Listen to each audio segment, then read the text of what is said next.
Hello नमस्कार, welcome to my channel study with success M B. आज हम पढ़ेंगे उत्तराखंड का इतिहास में मध्यकाल। ठीक है, मध्यकाल में आता है आपका गढ़वाल का परमार या फिर इसे कहेंगे पवार राजवंश। तो चलिए देखते हैं क्या है पवार राजवंश। देखिए 14वीं शताब्दी तक जो गढ़वाल क्षेत्र है उसमें कुल कितने गढ़ थे, तो 52 ठाकुरी राजाओं का शासन रहा है। कब तक? 14वीं शताब्दी तक। अगर पूछा जाए आपसे कि 14वीं शताब्दी तक गढ़वाल क्षेत्र में कितने ठाकुरी राजाओं का शासन रहा है, तो वो रहा है आपका 52 ठाकुरी राजाओं का शासन। ठीक है, तो सैन्य शक्ति का अभाव था, इसलिए सुरक्षा के लिए इन राजाओं ने क्या करा, अपने अपने किले बना दिए। ठीक है, ताकि ज़्यादा सुरक्षा ना हो, सभी लोग अपने छोटे छोटे गढ़ों के रूप में खुद ही सुरक्षा कर लें। तो देखिए उसमें जो फर्स्ट पॉइंट हमारा बनता है कि गुर्जर, कहाँ से? गुर्जर देश से पवार वंशीय थे एक कनकपाल। ठीक है, तो कनकपाल नामक जो युवक थे वो उत्तराखंड में घूमने आए थे। ठीक है, घूमने आए तो गढ़, जो चांदपुर गढ़ है, तो वहाँ के राजा थे सोनपाल। राजा कौन थे? चांदपुर गढ़ के सोनपाल थे। ठीक है, तो सोनपाल ने कनकपाल का क्या करा, बहुत अच्छे से स्वागत करा। तो जब उन्होंने स्वागत करा और उनसे मिले तो उन्होंने क्या करा, इनको क्या करा, अपना उत्तराधिकारी घोषित कर दिया। किसको? कनकपाल को। कनकपाल को उन्होंने अपना उत्तराधिकारी घोषित कर दिया। पूछा जाएगा कि कनकपाल को किसने अपना उत्तराधिकारी घोषित किया था, तो सोनपाल ने किया था। ठीक है, उन्होंने क्यों घोषित किया? तो सोनपाल ने क्या किया, अपनी पुत्री जो थी, उनकी पुत्री की शादी किससे करा दी? कनकपाल से करा दी। ठीक है, कनकपाल से अपनी बेटी की शादी करा दी थी। तो और इस प्रकार से जो कनकपाल हैं, जब उनके जवाई बने, कनकपाल किसके जवाई बने? सोनपाल के बने। तो उन्होंने फिर क्या करा, 688 में 688 ईस्वी में चांदपुरगढ़ में क्या करा, परमार वंश की नींव रख दी। तो पूछा जाएगा चांदपुरगढ़ में सर्वप्रथम परमार वंश की नींव कब रखी गई? तो 688 ईस्वी में रखी गई थी। और कब से कब तक जो परमार वंश है उसमें 60 राजा हुए, या फिर कब तक इनका जन्म था? तो आप देखेंगे 688 से लेकर 688 से लेकर अगस्त 1949 तक। ठीक है, अगस्त 1949 तक जो परमार वंश है उसमें 60 राजा हुए, तब तक इन्होंने क्या करा, शासन किया। आप देखिए नेक्स्ट इसमें पॉइंट है कि जो परमार वंश है या फिर पवार वंश है उसके जो 37वें जो राजा थे वो कौन थे? अजयपाल थे। ठीक है, वो अजयपाल के जो पूर्ववर्ती राजाओं के विषय में कुछ ऐतिहासिक प्रमाण तो नहीं है, लेकिन जो अजयपाल है, अजयपाल ने क्या करा था, 51 जो गणपतियाँ थे उनको जीत लिया था। जैसे मैंने कहा था कि अलग अलग गढ़ बनाए गए, या फिर गढ़ को हम किले भी कह सकते हैं। किले और गढ़ दोनों एक ही बात होती है। ठीक है, तो 51 जो किले थे उनको जीत लिया था। किसने? अजयपाल ने जीता था 51 किलों को। और जो गढ़ भूमि है, जो गढ़वाल की भूमि है, उसका एकीकरण किया। और इन्होंने क्या करा, जो अजयपाल है, इन्होंने अपनी राजधानी चांदपुर से हटाकर क्या करा था, श्रीनगर कर दी थी। पूछा जाता है एग्जाम्स में कि अपनी राजधानी चांदपुरगढ़ से श्रीनगर किसने स्थानांतरित की थी, तो किसने की थी? वो करी थी आपके अजयपाल ने। और कब करी थी? अगर समय पूछा जाए किस समय करी थी, तो वो करी थी आपकी 1358 में, 1358 में की थी। ठीक है, देखिए नेक्स्ट पॉइंट की जो देवलगढ़ है, देवल नामक एक स्थान है देवलगढ़, तो वहाँ पे अजयपाल की, किसकी? अजयपाल की। पूछा जाता है देवलगढ़ में किस शासक की मुद्रा में कुंडल पहने व सर पर पगड़ी बांधे हुए एक चित्र है, तो किसका है? वो अजयपाल का है। ठीक है, कहाँ पे है? देवलगढ़ में है, जो कि क्या है, गोरखनाथ पंथ के अनुयायी होने का घोतक है। तो इसका मतलब जो अजयपाल थे वो क्या थे? गोरखनाथ पंथ के अनुयायी होने के घोतक थे। ठीक, अब देखिए नेक्स्ट पॉइंट है जो परमार वंश है। परमार वंश के जो 42वें शासक थे वो कौन थे? सहजपाल थे। 42वें कौन से थे? सहजपाल थे, जो कि क्या थे? अकबर के समकालीन थे। तो सहजपाल पूछा जाए किसके समकालीन थे, तो वो अकबर के समकालीन थे। इसके बाद देखेंगे आप तो बलभद्र शाह, जो बलभद्र शाह थे वो परमार शासक बने, जिसने कि अपने नाम के आगे क्या करा, शाह की उपाधि जोड़ी। तो पूछा जाएगा कि कौन से ऐसे शासक थे परमार वंश के जिन्होंने अपने आगे शाह की उपाधि जोड़ी, तो वो कौन थे? बलभद्र शाह थे। ठीक है, यह उपाधि परंपरा के रूप में ही फिर आगे बढ़ती रही। उसके बाद जो नेक्स्ट हमारा इसमें पॉइंट है कि बलभद्र के बाद मानशाह, बलभद्र के बाद कौन बना? मानशाह ने शासन किया, और इसके शासनकाल में कुमाऊं के शासकों ने 7 बार असफल आक्रमण किया। तो ये क्या थे? काफ़ी अच्छे राजा बने बलभद्र शाह, क्योंकि इनके शासनकाल में क्या हुआ था, शासनकाल में कुमाऊं के जो शासक थे उन्होंने तकरीबन 7 बार क्या करा, आक्रमण किया, लेकिन वो असफल रहे। इससे आगे हम नेक्स्ट पॉइंट देखेंगे। नेक्स्ट पॉइंट है इसमें कि मान शाह के जो सेनापति थे, ठीक है, पूछा जाएगा मान शाह के सेनापति कौन थे, तो वो थे नंदी, ठीक है। मान शाह के सेनापति नंदी ने क्या करा, चंपावत को अपने अधिकार में कर लिया। तो चंपावत को अपने अधिकार में किसने करा, नंदी ने किया। और नंदी कौन थे, मान शाह के ही क्या थे, ये सेनापति थे। मान शाह के बाद जो 45वें शासक के रूप में कौन शासन बने, तो वो बने आपके श्याम शाह, ठीक है। जो श्याम शाह थे, श्याम शाह आपके 45वें शासक के रूप में शासक बने। और इसका उल्लेख पूछा जाएगा कि श्याम शाह 45वें जो शासक के रूप में शासन बने, तो इसका उल्लेख कहाँ है, तो इसका उल्लेख है आपके जहांगीरनामा में, ठीक है। कहाँ है इसका उल्लेख, जहांगीरनामा में है।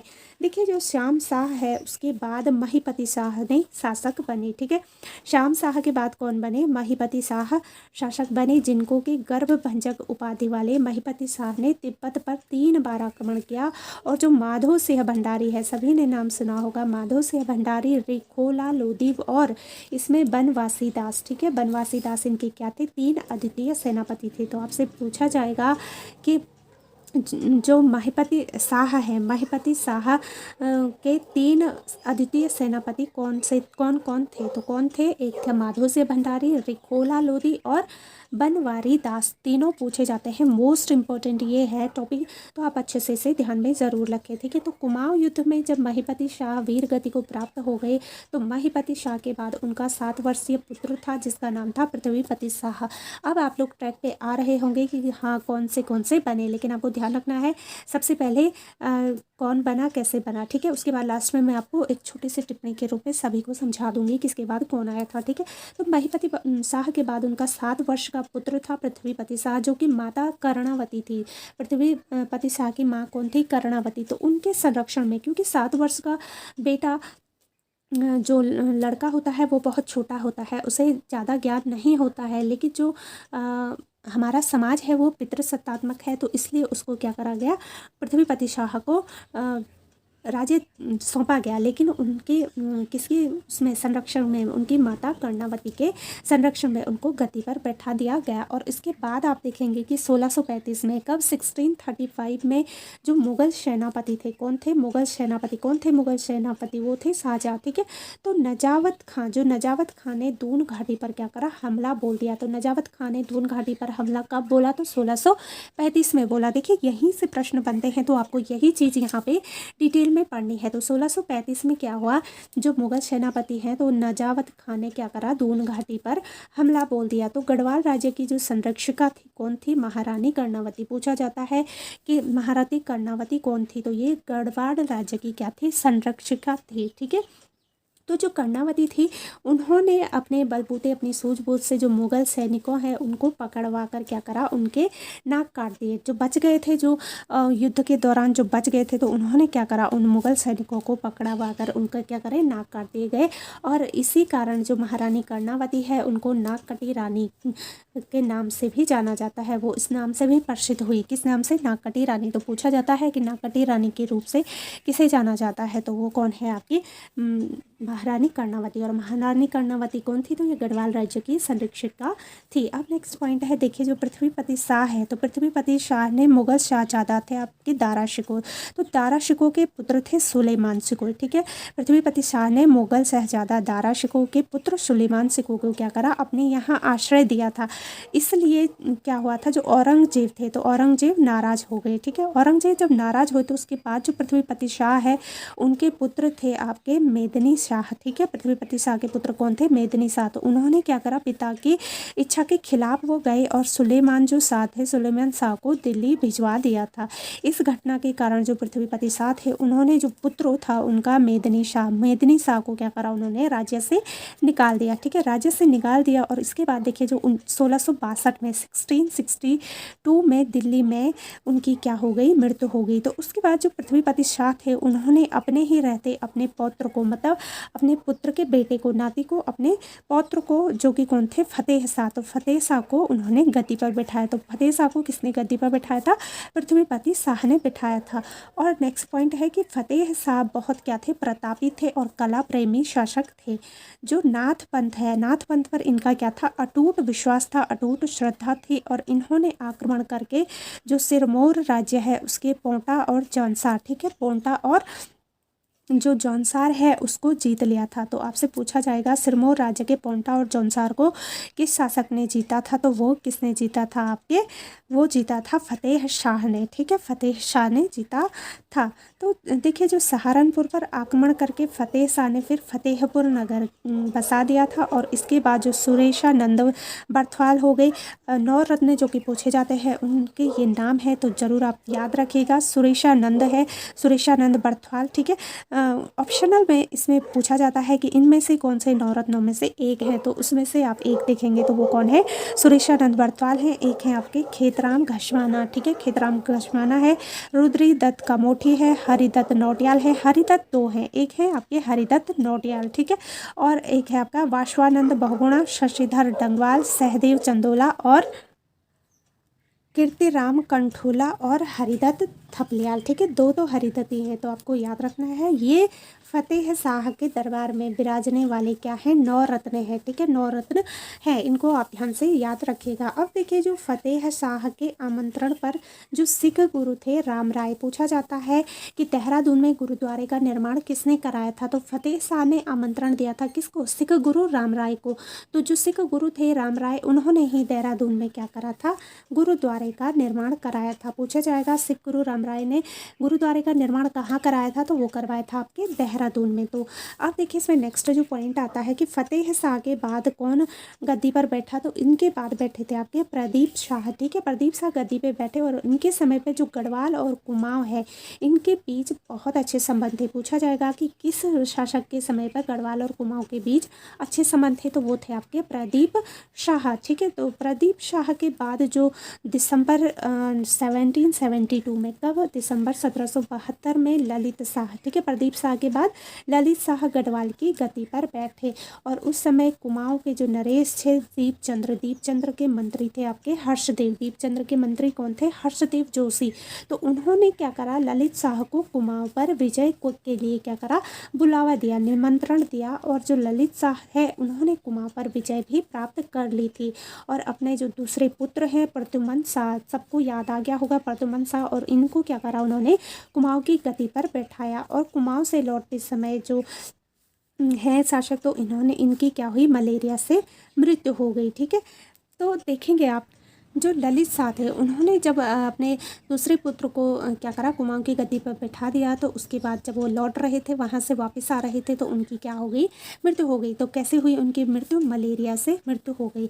अब देखिए ललित शाह के बाद उनका जो बड़ा पुत्र था, ठीक है, ललित शाह के बाद बड़ा पुत्र था उनका जयकृत शाह। ठीक, बड़ा पुत्र कौन था, जयकृत शाह। तो उसको गढ़वाल की गद्दी पर बैठा दिया, और जो प्रद्युमन शाह था वो किसका था, जयकृत शाह का ही क्या था, भाई था। ठीक है, ललित शाह के दो पुत्र थे, प्रद्युमन शाह को उन्होंने दे दिया था कुमाऊं का राज्य, और जयकृत शाह को उन्होंने गढ़वाल की गद्दी पर बैठा दिया था। ठीक है, तो जो प्रद्युमन शाह है उन्होंने क्या करा, फिर श्रीनगर पे आक्रमण कर दिया, जबकि ये दोनों क्या थे, भाई थे, और प्रद्युमन शाह कुमाऊं के शासक पे बैठे थे, गद्दी पर बैठे थे। तो प्रद्युमन शाह ने क्या करा, जो श्रीनगर है, श्रीनगर पर इन्होंने क्या कर दिया, आक्रमण कर दिया, और 3 वर्ष ये यहीं रहे। ठीक है, फिर उसके बाद कुमाऊं लौट गए।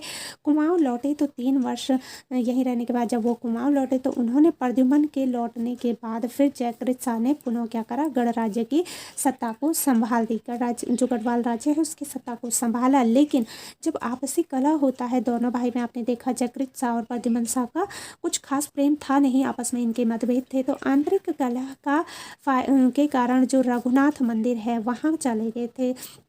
ठीक है, तो जो कि कहाँ पे है, रघुनाथ मंदिर पूछा भी जाता है कि कहाँ पे है, तो रघुनाथ मंदिर है आपके देवप्रयाग में। तो देवप्रयाग चले गए थे, और वहीं इन्होंने क्या करी, इनकी मृत्यु हो गई, किसकी, जयकृत शाह के। ठीक है, इनकी मृत्यु हो गई। फिर जो प्रद्युमन शाह थे उन्होंने 1786 में, उन्होंने कब, 1786 ईस्वी में गढ़वाल की जो सत्ता है उसको संभाल लिया। और लेकिन जो इनके छोटे भाई थे, एक पराक्रम शाह, ठीक है, इनसे भी एक छोटे भाई थे पराक्रम शाह, तो इनके कुचक्र के कारण जो गढ़वाल है, गढ़वाल की स्थिति काफ़ी खराब हो गई थी। और आंतरिक जब कलह का होता है तो उसका लाभ अन्य लोग ही उठाते हैं। तो आंतरिक कलह के कारण इसका लाभ उठाया था 1791 में। किसने उठाया था? गोरखों ने। ठीक है, 1791 में गोरखों ने गढ़वाल पर आक्रमण किया था। तो गढ़वाल पर अगर पूछा जाए कि गोरखों ने सबसे पहले कब आक्रमण किया था, तो 1791 में किया था। लेकिन लंगूरगढ़ नामक जो स्थान था वहाँ पे ये गोरखे क्या हो गए थे?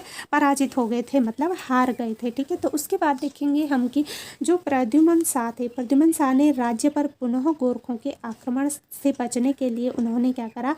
जो हारे हुए जो गोरखा थे, पराजित जो गोरखा थे, पराजित गोरखों को प्रतिवर्ष उन्होंने कहा हम क्या करेंगे, हर वर्ष आपको 2500 रुपये देते रहेंगे, जिसका कि उन्होंने क्या करा था? गोरखों को ऐसा वचन दिया था।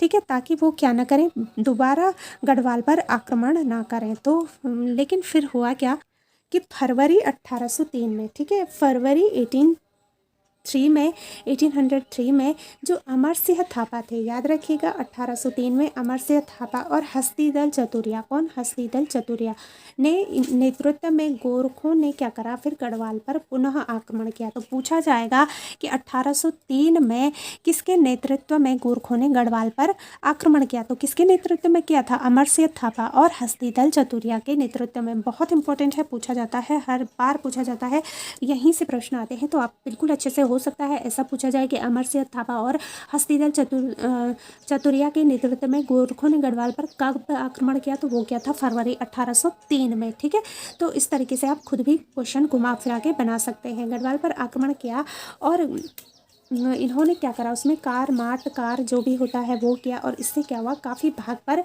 कब्जा हो गया। किसका? गोरखों का। तो देखिए जो प्रद्युम्न शाह थे वो गढ़वाल से मैदान की ओर फिर चले गए। ठीक है, प्रद्युम्न शाह ने क्या करा? गढ़वाल से वो मैदान की ओर चले गए। मैदान की ओर चले तो प्रद्युम्न शाह ने जो सहारनपुर है, सहारनपुर में अपने आभूषण जो भी गहने थे और जो भी उनके पास कीमती सिंहासन था वो सब बेचकर उन्होंने सेना को पुनः क्या करा? एकत्र करा, पुनः जोड़ा। और जोड़ने के बाद आप देखेंगे तो 14 मई 1804 को, कब? 14 मई 1804 को, याद रखिएगा, देहरादून में खुड़बुड़ा मैदान में गोरखाओं से हुए निर्णायक युद्ध में जो प्रद्युम्न शाह हैं वो वीर गति को प्राप्त हो गए थे। कब हुए थे? 14 मई 1804 को। कौन हुए थे वीर गति को प्राप्त? प्रद्युम्न शाह। किस में हुए थे? तो खुड़बुड़ा मैदान में। ठीक है, खुड़बुड़ा का जो युद्ध हुआ था। इस प्रकार पूरे उत्तराखंड पर फिर क्या हुआ था? गोरखों ने अधिकार कर लिया था। ठीक है, उसके बाद नेक्स्ट देखेंगे आपकी जो प्रद्युम्न शाह है उसका एक पुत्र था कुंवर प्रीतम शाह। कौन थे? कुंवर प्रीतम शाह। ये किसके पुत्र थे? प्रद्युम्न शाह के पुत्र थे। ठीक है, तो कुंवर जो प्रीतम शाह थे उनको फिर गोरखाओं ने क्या करा? बंदी बना दिया और कहाँ भेज दिया? काठमांडू भेज दिया। और दूसरे जो पुत्र थे प्रद्युम्न शाह के वो थे सुदर्शन शाह, जो कि सुदर्शन शाह हरिद्वार में रहकर ही क्या करने लगे? स्वतंत्र होने का वो प्रयास करने रहे। और उनकी जो मांग थी, उनकी मांग पर अंग्रेज़ों ने, किसने? अंग्रेज़ों ने, अंग्रेज़ के जो गवर्नर थे जनरल लॉर्ड हैंगस्टन, पूछा जाता है अंग्रेजी गवर्नर कौन थे? तो वो थे जनरल लॉर्ड हैंगस्टन। तो इन्होंने अक्टूबर 1814 में, कब? अक्टूबर 1814 में क्या करा? गोरखों के विरुद्ध एक अंग्रेजी सेना भेज दी थी। और युद्ध के बाद 1815 के शुरू में गढ़वाल स्वतंत्र हो गया था। ठीक है, किन से? गोरखाओं से स्वतंत्र हुआ था 1815 में। कैसे? जो गवर्नर जनरल लॉर्ड हेस्टिंग्स थे उन्होंने क्या करा था? गोरखाओं के विरुद्ध क्या करी थी? अपनी सेना को भेजा था। किसके कहने पर? सुदर्शन शाह के कहने पर। ठीक है, तो उसके बाद क्या हुआ? जब उन्होंने भेजा तो सुदर्शन शाह ने अगर अंग्रेज़ों से हेल्प ली तो अंग्रेजी इतने दयावान उस टाइम पे तो बिल्कुल भी नहीं थे कि वो फ्री में किसी की हेल्प कर दे। तो उन्होंने क्या कहा था? उन्होंने जो सुदर्शन शाह थे उनसे कहा था कि तुम ऐसा करना कि जो अंग्रेज़ों ने 7 लाख रुपये कहा था कि 7 लाख रुपये हमें दे देना, लेकिन अंग्रेज़ों ने 7 लाख रुपये अदा न करने के कारण जो अंग्रेज़ हैं उन्होंने गढ़वाल के पूर्वी भाग का आधा राज्य ले लिया। किससे राज्य ले लिया? सुदर्शन शाह से उन्होंने राज्य ले लिया, क्योंकि उन्होंने कहा भाई जो हमने अपने भेजे, अपने सैनिक भेजे, जो अंग्रेजी सेना भेजी उन्होंने गोरखाओं के विरुद्ध लड़ाई करने के लिए, ताकि गोरखाओं का जो राज था गढ़वाल पे वो ना रहे। तो फिर अंग्रेज़ों ने कहा कि जब हमने तुम्हारी हेल्प करी तो तुमने क्या नहीं करा? हमें 7 लाख रुपये नहीं दिए। ठीक है, 7 लाख रुपये नहीं दिए, तुम्हारे पास नहीं है, तो तुम क्या करो? अपना जो पूर्वी भाग है उसका आधा हिस्सा क्या करो? हमें दे दो। तो विवश होकर फिर सुदर्शन शाह ने क्या करा था? 28 दिसंबर को, कब? 28 दिसंबर 1815 को, 28 दिसंबर 1815 को उन्होंने अपनी जो राजधानी है वो फिर श्रीनगर से हटाकर कहाँ कर दी थी? टिहरी कर दी थी। ठीक है, तो पूछा जाएगा कि सुदर्शन शाह ने अपनी राजधानी श्रीनगर से हटाकर टिहरी कब स्थानांतरित की? तो 28 दिसंबर 1815, ठीक है, 28 दिसंबर 1815 को की थी। और पूछा जाएगा कि 28 दिसंबर 1815 को सुदर्शन शाह ने अपनी राजधानी कहाँ स्थानांतरित की? तो श्रीनगर से करी थी टिहरी, ठीक है, श्रीनगर से कहाँ करी थी? टिहरी करी थी। और उसके बाद आप देखेंगे कि टिहरी में स्थापित करी थी। उसके बाद जो उनके वंशज थे, जो सुदर्शन शाह के वंशज थे, वो 1 अगस्त 1949 तक, जब तक कि देश स्वतंत्र नहीं हो गया, तब तक टिहरी गढ़वाल पर वो राज करते रहे। और उसके बाद जब भारत में विलय हो गया तो टिहरी राज्य को क्या करा गया?